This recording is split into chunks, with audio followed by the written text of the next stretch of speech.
Is enlightened being, is enlightened person a better person? Is enlightened person exhibits higher quality in terms of what is understood in terms of conventional morality? These are very interesting topics. Like that line attributed to Ken Wilber, schmack before enlightenment, schmack after enlightenment. So there is this perspective that enlightenment per se, the transformation of awareness or shift of identity does not change the psychological layout of the individual. Furthermore, there are these musings that if someone had predisposition for beauty prior awakening, they will continue to have that predisposition. If someone had the knack for writing beautifully, it's likelihood that they will continue to do that. If someone had, for example, penchant for smoking expensive cigars, they most likely will continue, granted they can afford the habit, and so forth. I'm going to withhold my direct examples just yet from myself, but I'm bringing this here as these two different perspectives, you see? Whether enlightenment at all makes us better human beings. One perspective is that it does not at all. That it's a completely different ball game. And the expectation of the society, or the expectation that is placed on precisely what makes enlightenment useless in terms of what it adds to the value that the social structure invests so hardly, or does so much to invest in terms of the morals that upholds.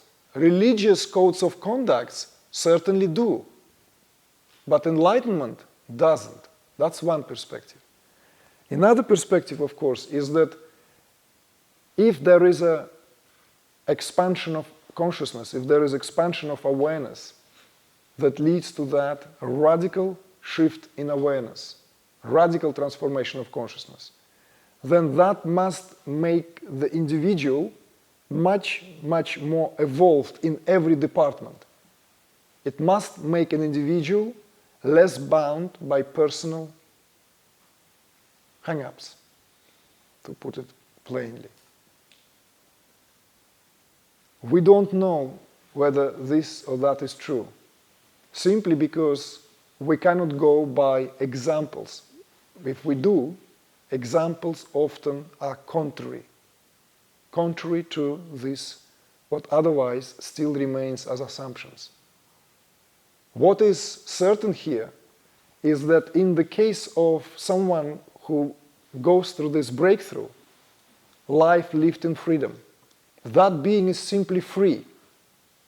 And that freedom, if it wants to abide by the code of conduct, moral or otherwise, then it will not because it has to.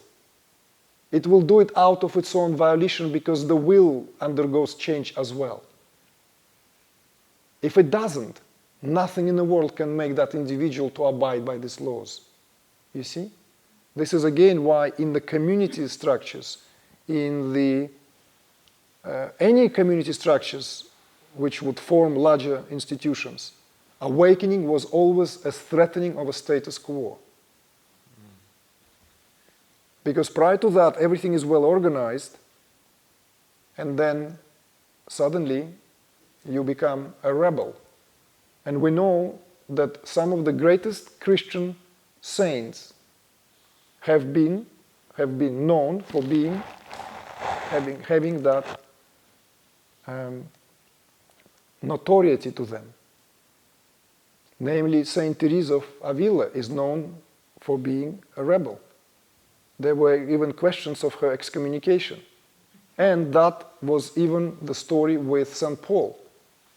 We know that this is a very serious affair when it comes to breaking free. from the conventionality of how things are considered to be.